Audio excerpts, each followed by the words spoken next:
have probably broken a peanut in half before. Split your corn kernel, and then answer questions number 1 and 2.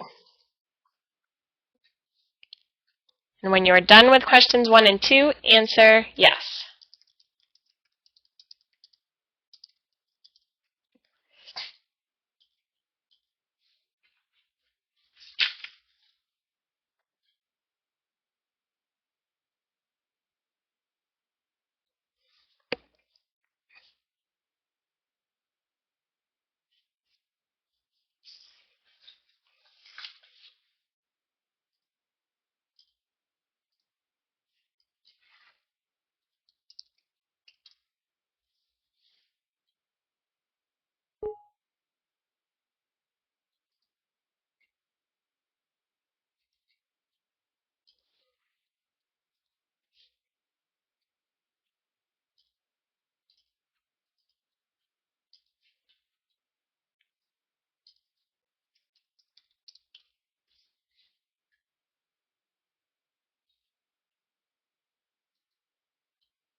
Okay, so let's take a look at number 2.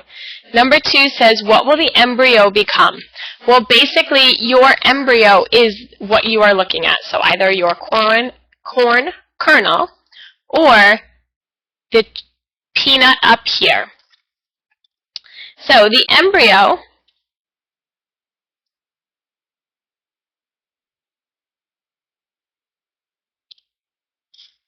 is what you are looking at.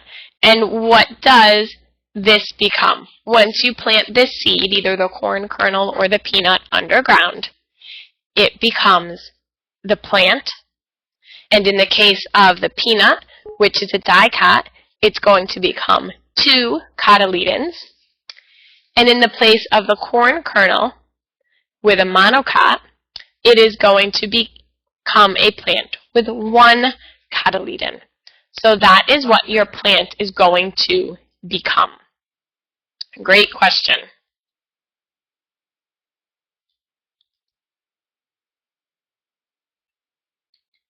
Okay, so once you're done, go ahead and click yes.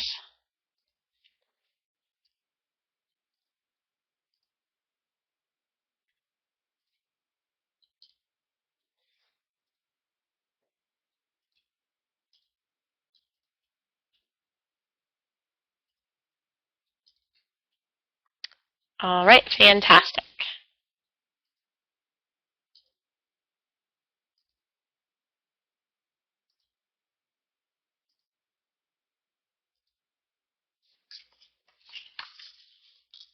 Okay, and then next you are looking at number 3, as you look at the monocot and dicot plant leaves.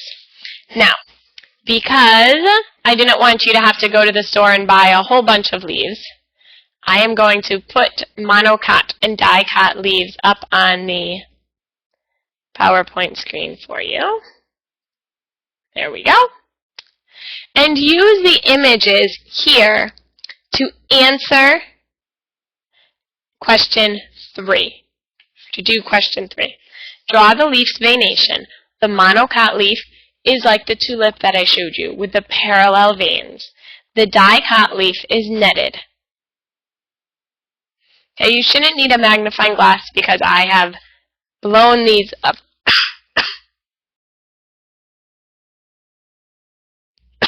I have enlarged these here for you.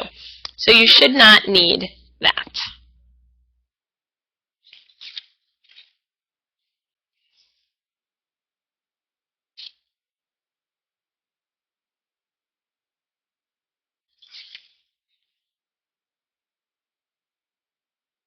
So go ahead and answer questions 3 and 4. When you are done with questions 3 and 4, you will click yes.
Okay, just go ahead and click yes when with questions 3 and 4.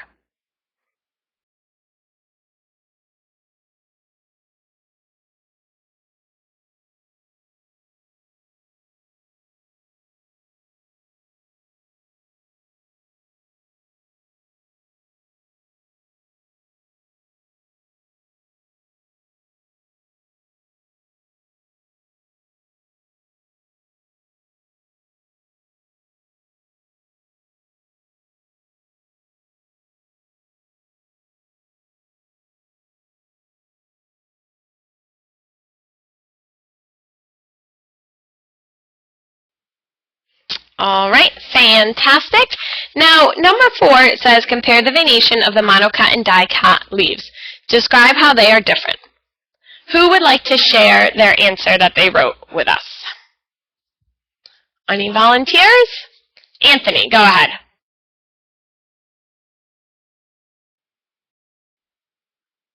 The monocot veins are parallel to each other straight up and down, and the dicot veins are sort of in a staggered sort of pattern. All right, fantastic. Great job, great comparison. Now the next question, number 5 and question 6, and step 4 in your procedure is to compare monocot and dicot roots. Now, I don't expect you to pull anything out of the ground, not ask you to buy anything, but what I would like you to do is using the diagrams up on the board, on the PowerPoint screen, draw the drawings into step number 4, and then go ahead and draw the diagrams in step number 5, and go ahead and answer the question number 6. When you are done with that, you are going to go ahead and click yes again.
All right, just remember to click yes once you are done with numbers 5 and 6.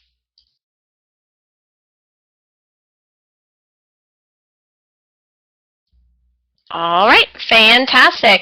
And then the last one is we are going to look at the stems that we placed in the colored water. Okay, so I'm going to go grab my stems.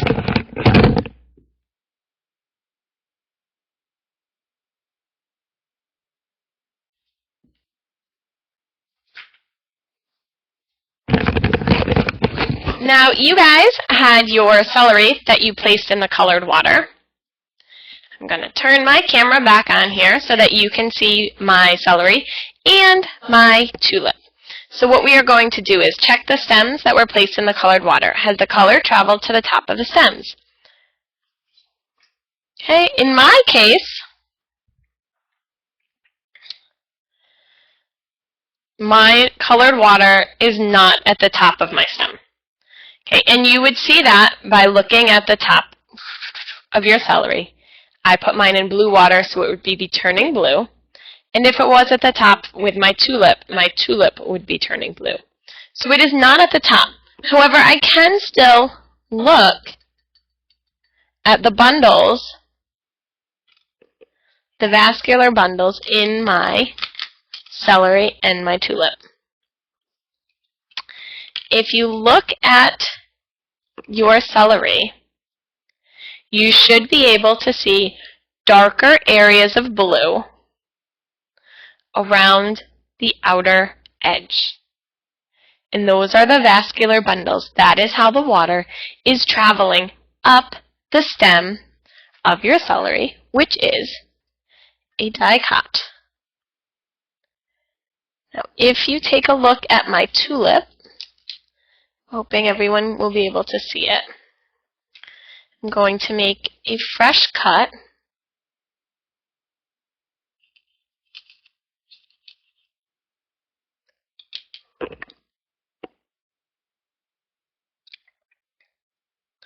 And what you should see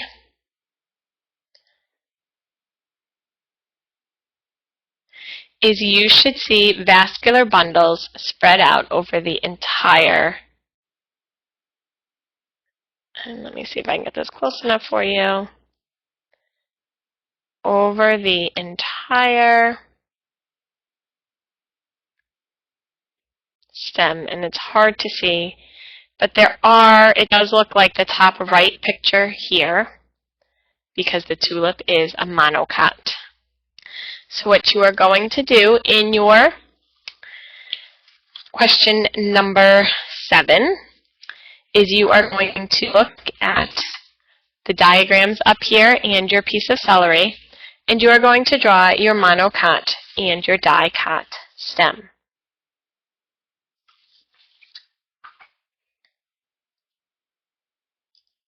And when you are done with step 7, you are going to click yes.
All right, fantastic.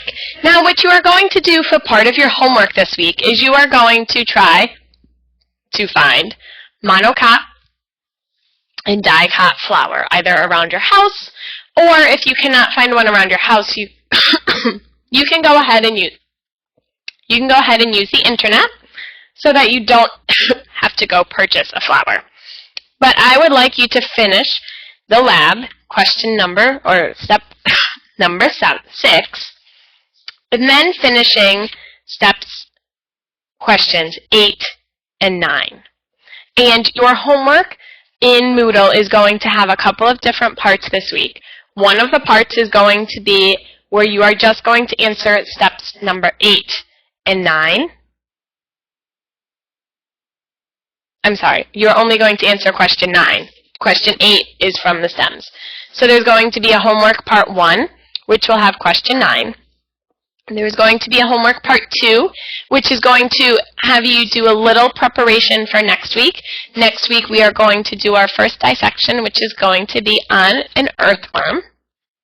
And then homework part number 3 is going to be a short little waiver that you are just going to sign your name to, saying that you understand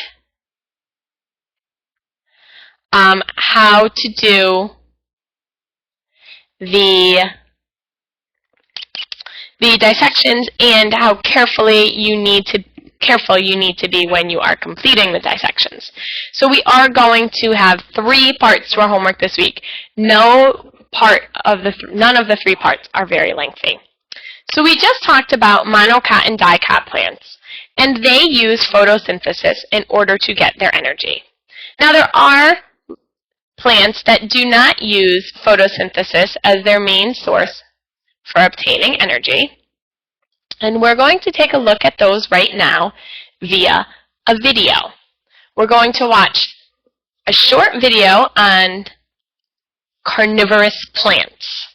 So in order to watch a video, what I need you to do is I need you to go to your whiteboard.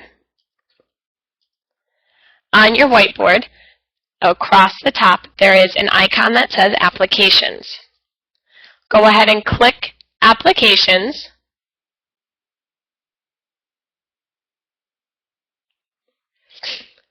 Then it should say Carnivorous Plants. When you click on Carnivorous Plants, you're going to be brought to a video.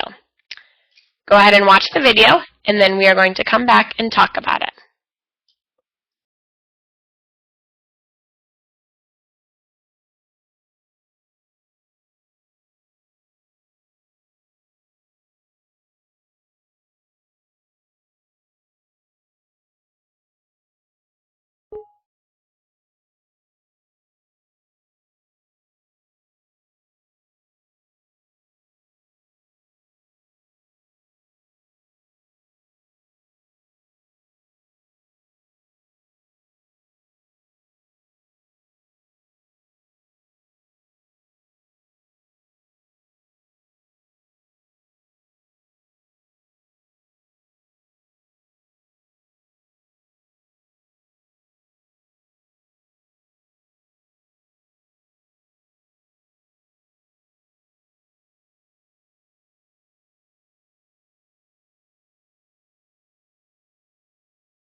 Okay, maybe the problem is if you weren't able to see it that you don't have a Java or whatever it needed to run. So let me see if I can get mine to be able to share. Give me 1 second.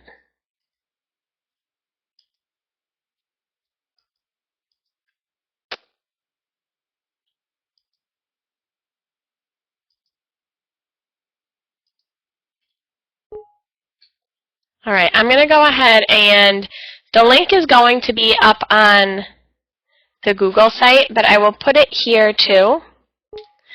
Go ahead and see if you click on the link.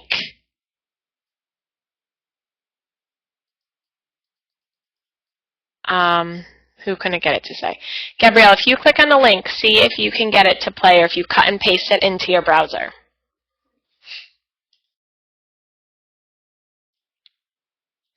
There's another one that I wanted you guys to watch as well, which is parasitic plants.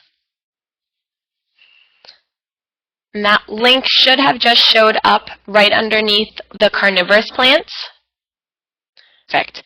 So if you could watch the carnivorous one and the parasitic one, that would be fantastic. And I'm going to put the parasitic here, the link as well. And then when you come back, we are going to do a comparison on our whiteboard between photosynthetic plants, carnivorous plants, and parasitic plants.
Okay, when you are back, go ahead and go to your whiteboard.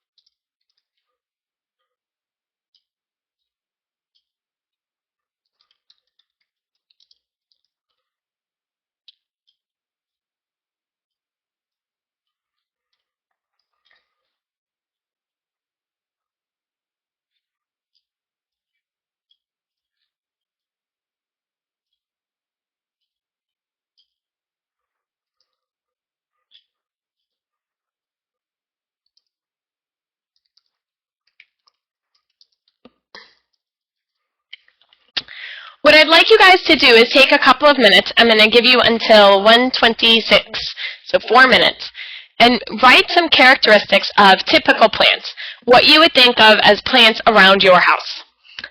Some characteristics of parasitic plants that you just saw, and some characteristics of carnivorous plants.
Okay, great job coming up with some characteristics here. I found those videos yesterday about the parasitic plants and the carnivorous plants, and I thought they were great examples of just plants that we typically would not see or be used to. So I wanted to make sure that you guys got to see them. They're not plants that are typically found around my house, at least. So I wanted to be sure that you guys got exposed to that today, as well as being exposed to the more mainstream plants, being monocots and dicots. There's some great characteristics here. They normally use photosynthesis for typical plants. It has some form of roots, leaves, and they use photosynthesis to obtain food. Those are all great characteristics. The parasitic plants can kill other plants, or it can be harmful. It feeds off of the other plants in a negative way to obtain food, and it does most likely kill or harm the host. And it uses other plants to get the nutrients. Good job. And the carnivorous plants, it captures insects and sometimes rodents for food. Very good. Instead of using photosynthesis to obtain the food, it captures other organisms, big or small, to obtain the nutrients. And it's the reverse of what we think to be normal in the food chain. It can feed off of small insects or in some cases even rodents. Fantastic job on all accounts for those. Great job. A few things that I do want just to talk to you about for next week. We are going to do our first dissection next week. We will be dissecting the earthworm. It is very, very, very important that you go ahead and you read lab number 22 in your lab book. That is the lab. Just make sure. That is the lab where we are dissecting the worm. You need to read this entire lab before class next week. You do not need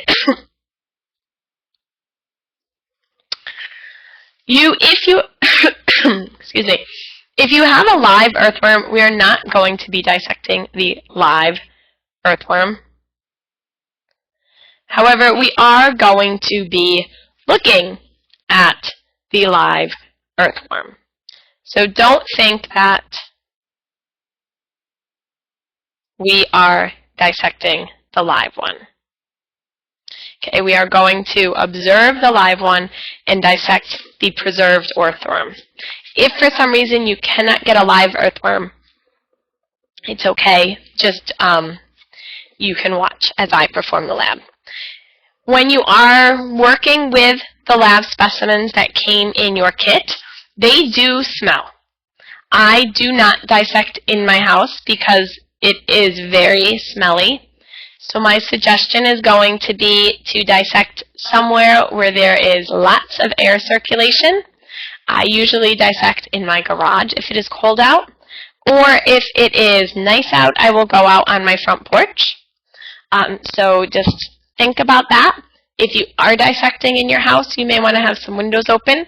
You're also going to want to cover wherever you are dissecting with some newspapers. You are definitely going to need a pair of safety glasses. You are going to need your dissecting tray. You are going to need the earthworm. You are going to need the blue dissecting kit, which has everything that you need. However, there are lots of sharp things in here, so make sure that you use care when you are opening or closing your dissecting kit. I also find it handy to have a big roll of paper towels so that if something splashes or sprays where I don't want it to spray, I can clean it up quickly. Does anyone have any questions? So your homework has 3 parts. They're all going to be in Moodle shortly. They're not all there yet. They will be there within the hour. You are going to read the lab number 22 as part of your homework. Next week we are going to start dissecting, and we will dissect our earthworm. Anyone have any questions?